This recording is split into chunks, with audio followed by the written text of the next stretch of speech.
I found myself wondering, and this applies to America, and then maybe it'll go to other places in a different way because Finland ties in.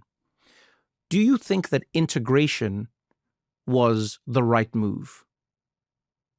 Like, and now I'm separating two things because I know in America people are like, well, of course, I mean, there was racism and there was segregation, and I go, yeah, no, I'm separating them.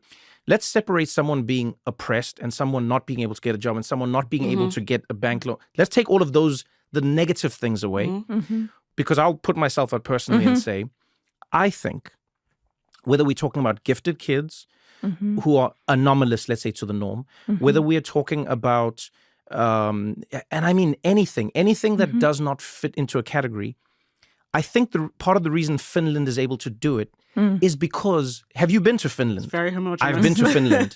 You know who's in Finland? Finnish people. That's it. That's it.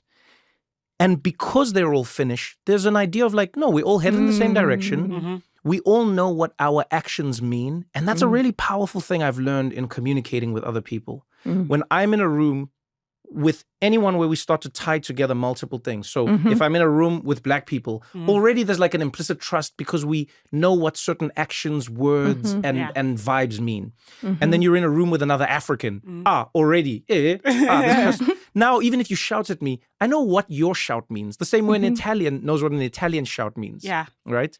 I know I'm prefacing it with a lot because it's a loaded question. Yes. But I would love to know if you think integration was the right solution, maybe, on the other side of, what America, of civil rights. Yeah.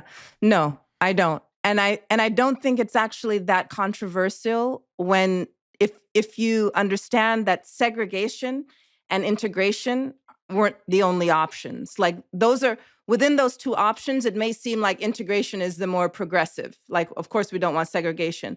But again, when you're being integrated into institutions, into a culture that's a supremacist culture, that's a culture that feeds off of hierarchy, that feeds off of insecurity, anxiety, why are we being integrated into that? And so part of it is to question what we're being invited into.